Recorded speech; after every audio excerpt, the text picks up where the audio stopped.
Trabalho do Leandro sobre divisão celular de recuperação. Logo avisando aqui que no começo vai ter alguns slides que vai ter alguns pontos destacados, né, para que eu fale no áudio aqui. Por exemplo, da introdução, que eu já vou que vai ter introdução, vai ter os pontos destacados e eu vou falar alguma coisa. E vai ter outros também que não vai ter, mas vai ter algumas imagens e ilustrações e eu vou estar falando de fundo sobre o determinado assunto. Então, bora lá. Divide em duas ou mais células filhas, e cada uma com material genético semelhante ou idêntico à célula-mãe. Esse processo é fundamental para o crescimento, desenvolvimento, da reparação e reprodução dos organismos. Existem dois tipos principais de divisão celular, que é a mitose, que resulta em células filhas geneticamente idênticas, idênticas à célula-mãe, e a meiose, que produz células sexuais com metade do material genético necessário para a reprodução sexual. E a importância da divisão celular é por conta que ela é essencial para o crescimento, reparação, desenvolvimento e reprodução de novos organismos, sendo um processo fundamental na biologia e na manutenção da vida. Agora tem um tipo de divisão celular, que é a mitose e a meiose. Vou começar aqui falando pela mitose, que é um tipo de divisão celular que ocorre com células somáticas, células do corpo, e é responsável pela produção de células filhas geneticamente idênticas à célula-mãe.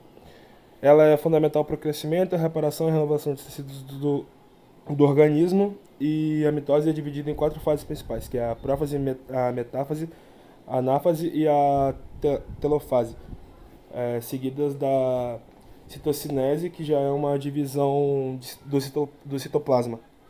Durante a prófase, a cromatina, que é o material genético descondensado, começa a condensar-se em cromossomos visíveis sobre o microscópio.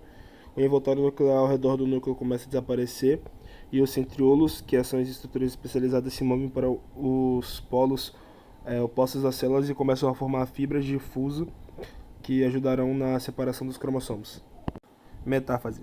Nesta fase, os cromossomos condensados se alinham no centro da célula, conhecido como placa metafásica ou placa equatorial, e as fibras do fuso ligam-se aos centrômeros dos cromossomos, mantendo a posição correta para a divisão. Anáfase. Durante a anáfase, os centrômeros de cada um par de cromatídeos irmãs se separam.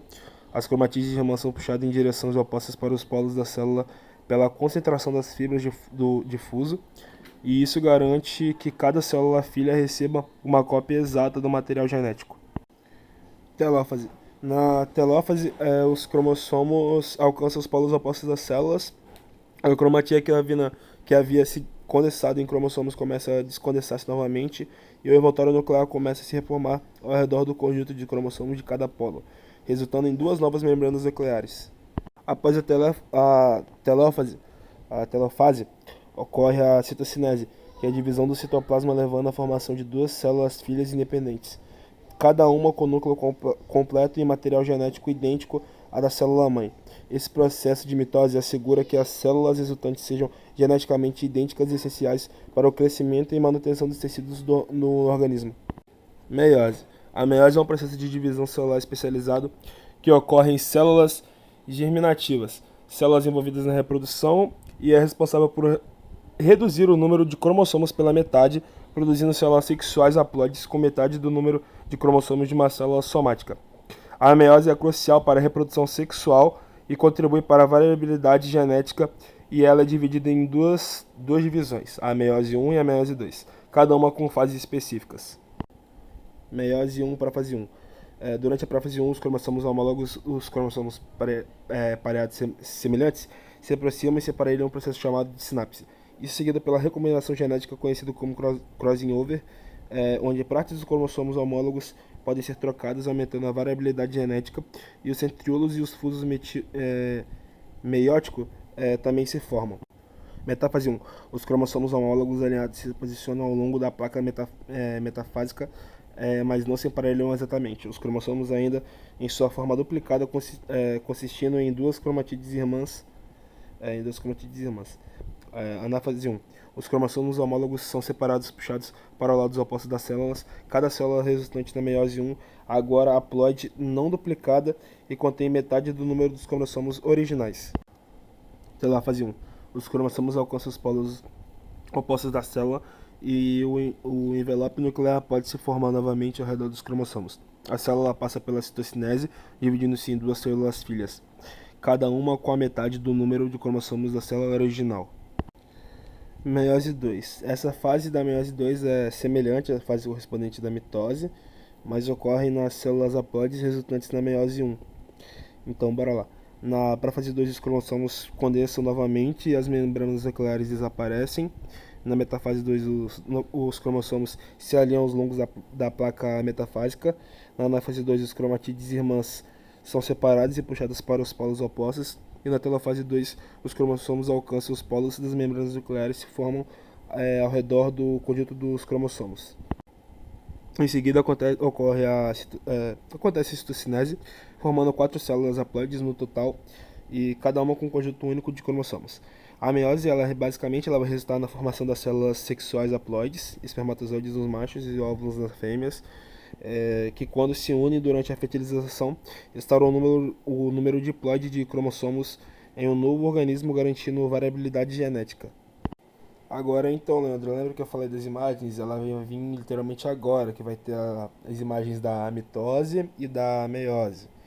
Mas aí eu não vou falar muito agora, porque eu já falei nos tipos de divisão celular, né, da mitose e da meiose, mas vai ter tipo uma imagem do lado com as fases, né, que eu quis botar essas imagens aí. E é isso, mano. Ah, outra coisa.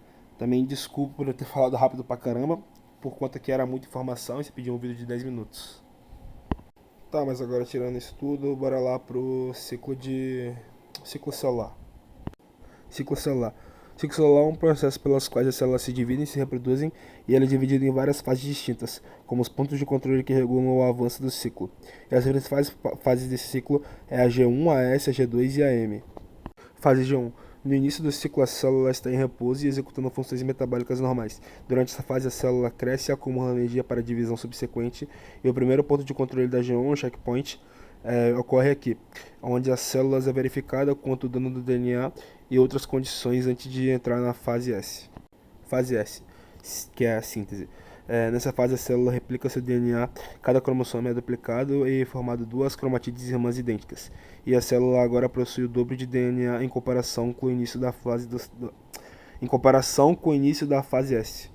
Fase G2. Após a fase da replicação do DNA, a célula passa pela fase G2. Ela continua a crescer e se reparar para a divisão celular.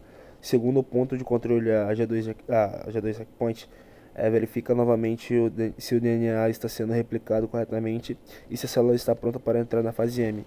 Fase M, meiose e mitose. A fase M é a fase de divisão celular. Se a célula é somática, ocorre a mitose, resultando em duas células geneticamente idênticas. E se a célula germinativa, entra em meiose, resultando em 4 células haploides com metade do número de cromossomos. Citocinese é o processo de divisão de citoplasma que segue imediatamente à fase M.